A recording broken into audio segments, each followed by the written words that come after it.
하나님 우리 아버지와 주 예수 그리스도로부터 오는 위로와 평강이 각 가정에서 가정 예배를 드리시는 팔복교회 모든 성도님들과 함께하기를 소망합니다.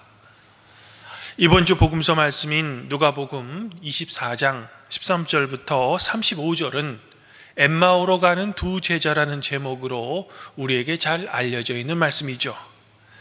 르네상스 시대의 카라바조 등 많은 화가들에게 영감을 준 말씀이기도 합니다.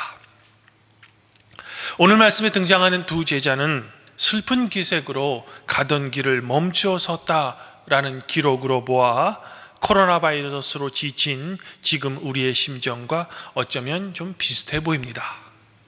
그러면 오늘 말씀에 등장하는 이 두 제자가 마침내 주님의 말씀으로부터 격려와 위로를 받아 힘찬 발걸음으로 예루살렘으로 돌아갔던 것처럼 우리 또한 지금 이 시간 주님의 말씀으로부터 이 위기를 이겨낼 큰 위로를 받기를 간절히 소망하며 주님의 말씀을 여러분과 함께 살펴보도록 하겠습니다. 성도 여러분, 이 슬픈 기색을 한 두 제자는 예루살렘으로부터 북서쪽으로 약 12km 정도 떨어진 엠마오라는 마을로 걸어가고 있었다고 합니다. 추측하건대 엠마오는 이 두 사람의 고향이었던 것 같습니다. 아마도 이들은 3년 전 갑자기 등장했던 한 사람, 즉 예수님을 만난 후에 자신들의 모든 것을 예수님에게 걸었던 것 같습니다. 예수님은 이들에게 이웃을 사랑하는 실천이야말로 인간을 가장 인간답게 만든다고 설교하셨던 겁니다. 심지어는 그 이웃에 우리가 미워하는 원수까지 포함되어야 한다는 가히 혁명적인 가르침을 설교하셨던 겁니다. 하지만 이들에게 예수님은 놀라운 깨달음을 주는 선생을 넘어서 당시 이스라엘을 지배하고 있던 로마 제국으로부터 조국인 이스라엘을 해방시켜 국가의 독립을 가져다 줄 정치적인 메시아로 생각하고 예수님을 지지했던 것 같습니다. 그래서 이들은 예수님의 제자로서 3년간 따라다니며 예수님의 가르침을 받았던 것이죠. 그러나 이들의 기대와는 달리 예수님께서 십자가형이라는 로마 형벌 중에 가장 극악무도한 처형 방식으로 어이없게 돌아가시자 자신들이 바라던 꿈이 하루아침에 사라지는 것에 낙심하여 자신들의 고향인 엠마오로 돌아가고 있었던 겁니다. 이들의 심정을 지금 상상해 보면 자신들의 성공을 돌아오기만을 바라는 가족들에게 뭐라고 설명해야 할지 아마 가슴이 답답했을 것입니다. 마치 이들의 심정은 지금 코로나 바이러스로 매우 어두운 경제 상황에 처한 우리들의 심정 같아 보이기도 합니다. 그런데 이들이 자신들의 고향인 엠마오를 향해 터벅터벅 걸어가고 있을 때 갑자기 어떤 한 낯선 사람이 이들에게 가까이 다가와 이들과 함께 걷고 있는 겁니다. 그러면서 이 낯선 사람은 슬픈 기색이 가득한 이 두 사람에게 말을 건넵니다. 어떻게 보면 지금 이 두 사람은 절망의 늪에 빠져 괴로워하고 있는데 이 낯선 사람은 주제넘게 이 두 사람에게 말을 건네는 겁니다. 당신들이 길을 가면서 서로 주고받고 하는 이야기가 무엇입니까? 성도 여러분, 여기서 한번 상상해 보시기 바랍니다. 여러분이 지금 기분이 좀 안 좋거나 또는 여러분이 기대했던 일이 원하는 대로 안 되어서 마음이 매우 속상한데 어떤 알지도 못하는 낯선 사람이 여러분에게 다가와 말을 건네는 겁니다. 아마 저라면 이런 별로 좋지 않은 기분 때문에 낯선 사람과 말할 기분이 아니었을 겁니다. 하지만 무슨 이유에서든지 이들은 자신들이 3년 동안 따라다녔던 예수님 그리고 그분의 십자가 처형에 관한 이야기를 이 낯선 사람에게 자세하게 이야기하고 있는 겁니다. 특별히 21절에 우리는 이스라엘을 구속해 주실 분이 바로 이분이라고 바라고 있었습니다 라고 말하는 기록으로 보아 이 두 제자는 예수님이야말로 이스라엘이 그토록이나 기다렸던 메시아였다는 것을 이 낯선 사람에게 고백하고 있는 거죠. 하지만 지금 이 두 사람이 알지도 못하는 이 낯선 사람에게 이렇게 말하는 것은 매우 위험합니다. 왜냐하면 십자가형을 당한 예수님은 그 당시 유대교에서는 이단이었기 때문에 자신들이 그 이단의 예수님의 제자였다는 것을 이 낯선 사람에게 말한다는 것은 매우 위험성을 내포하고 있다는 말입니다. 그럼에도 불구하고 이 두 제자는 길을 가다 만난 이 낯선 나그네에게 자신들의 속내를 숨김없이 드러내고 있는 겁니다. 그러자 이 낯선 사람은 이 두 제자의 말을 진심으로 듣고 26절의 말씀처럼 메시아는 이 세상에서 반드시 고통을 당할 운명이라고 오히려 이들을 가르치고 있는 겁니다. 아마도 저 같으면 지금 이 상황을 지금 이 사람이 오히려 우리를 가르쳐 드는 거야 라며 매우 기분 나빠했을 것입니다.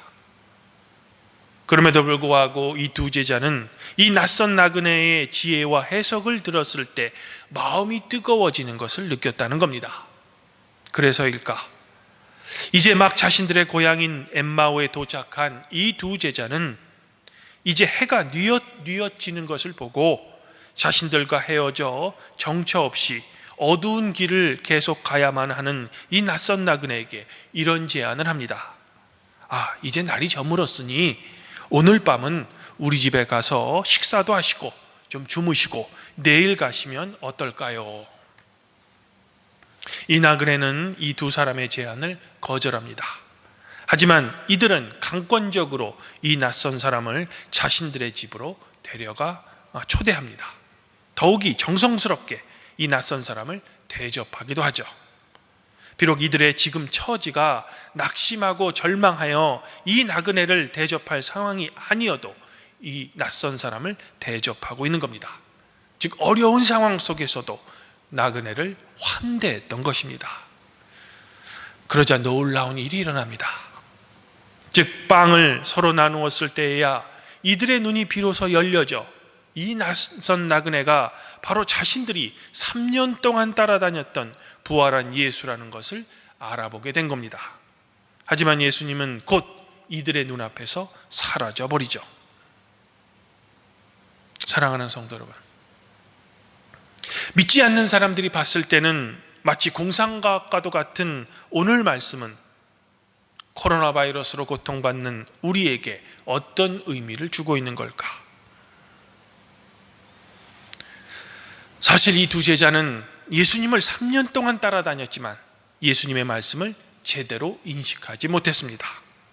아마도 그 이유는 자신들이 보려고 하는 메시아의 틀 안에 예수님을 보려고만 했기 때문인 것 같습니다. 하지만 지금 낙심하여 오히려 자신들의 고향인 엠마오로 귀향했던 이들의 눈에 한순간의 깨달음이 있었던 겁니다. 오늘 복음서 기자는 예수님께서 이들 눈앞에서 사라졌다고 기록하므로 우리가 그렇게도 만나고 싶어하는 예수님은 바로 우리가 일상 속에서 매일매일 스쳐가는 낯선 사람이라고 우리에게 말하고 있는 겁니다. 구약 성경 중에 창세기 18장을 보면 아브라함 또한 마므레 상수리 나무 아래에서 낯선 세 사람을 극진히 대접했을 때 아브라함에게 아들이 있을 것이라는 이야기를 비로소 듣게 됩니다. 그러나 사실 하나님께서 아브라함에게 아들을 약속해 주신 것은 이 낯선 세 사람을 대접하기 전인 창세기 17장입니다. 이 말씀을 오늘 복음서와 비교해 보면 예수님께서는 자신이 부활하실 것을 제자들에게 미리 말씀해 주셨지만 비로소 이들이 이 낯선 사람을 극진히 대접했을 때야 부활하신 예수님을 미리 예수님을 알아볼 수 있었다는 것과 매우 유사하다고 할 수 있습니다. 주님 안에서 한 형제자매인 팔복교회 성도 여러분, 우리는 2주 전 부활절 예배를 드렸습니다.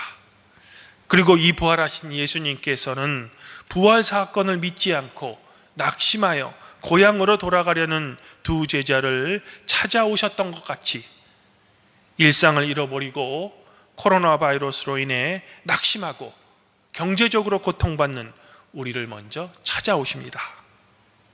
분명 오늘 말씀을 주의 깊게 읽으면 두 제자가 낯선 사람에게 다가선 것이 아니고 낯선 사람이었던 예수님께서 두 제자에게 가까이 다가오셔서 동행하셨던 겁니다.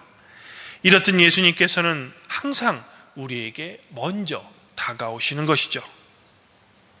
하지만 우리는 우리에게 다가오시는 이 예수님을 우리가 결정해 놓고 우리가 울타리 쳐놓은 우리의 선입감 때문에 예수님을 알아보지 못하는 겁니다. 마치 예수님께서는 당신 자신이 죽임을 당할 메시아였음을 제자들에게 여러 번 이야기했음에도 불구하고 제자들은 예수님의 이 말씀을 무시하고 예수님을 로마로부터 이스라엘을 구해줄 정치적인 메시아로 자신들 마음대로 믿었던 것과 유사하다고 할 수 있습니다. 즉 예수님께서는 항상 당신 자신을 고난받는 메시아로 선포했지만 예수님을 통해 높은 자리를 꿈꿔왔던 제자들은 자신들이 상정한 메시아로 예수님을 재단해버린 겁니다. 사랑하는 팔복교회 성도 여러분, 아마 우리도 마찬가지일 겁니다. 예수님을 믿는 사람이라면 세상의 빛과 소금이 되고 남을 섬기는 종의 역할을 해야 하죠. 하지만 우리는 이미 예수님을 나와 내 가족만을 위한 주님으로 상정해보고 바라보고 있습니다. 그렇기 때문에 우리에게 다가오셔서 함께 동행하고자 하는 낯선 나그네인 예수님을 전혀 알아보지 못하는 겁니다. 그러면서 오히려 우리는 주님을 큰 소리로 주여 주여 하며 소리치며 부르짖고 있는 겁니다.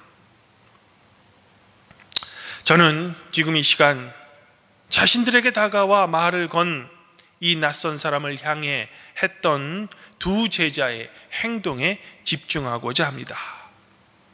이들은 이미 자신들의 목적지인 엠마오에 도착하였지만 길을 더 가려고 했던 이 낯선 나그네에게 날이 저물었으니 함께 집에 묵자고 그를 강권하여 저녁 식사를 대접합니다.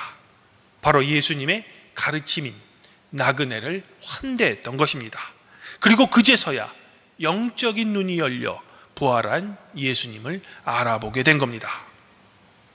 바로 여기서 우리가 놓치지 말아야 할 점은 낙심하고 있는 이 두 제자는 자신들의 감정은 뒤로 한 채 이 낯선 나그네를 주님의 가르침대로 대접했을 때 비로소 예수님을 알아보게 되었다는 겁니다. 즉 우리가 우리 주변의 낯선 자와 공감하고 자신이 손해를 보더라도 호의를 베풀었을 때 주님의 위로와 은혜가 비로소 우리에게 있다는 겁니다. 예수님께서는 나에게 이익이 되거나 나만을 위한 특별한 만남을 통해서 오시는 분이 아니라는 겁니다. 아무쪼록 이 부활절기에 고통받는 우리에게 먼저 다가오시고 우리를 당신의 은혜로 위로하기를 간절히 바라시는 부활하신 예수님을 여러분들이 만나기를 소망합니다. 그리고 우리가 그렇게도 만나고 싶은 부활하신 예수님은 다름 아닌 세월호로 고통받는 유가족들, 그리고 코로나 감염으로 인해 고통받는 확진자들과 이들을 돌보는 의료진이라는 겁니다. 그러므로 우리 또한 여러 가지 상황으로 우리 자신과 가족이 힘들지라도 이들을 환대했을 때 그들 가운데 함께 하시는 부활하신 예수님을 만나게 될 겁니다. 그리하여 낯선 사람 속에 함께 거하시는 예수님의 위로와 격려가 팔복교회 모든 성도님들에게도 함께 하기를 주님의 이름으로 간절히 축원드립니다. 그리하면 모든 지각에 뛰어나신 하나님의 평강이 그리스도 예수 안에서 여러분들의 마음과 생각을 지켜주실 것입니다.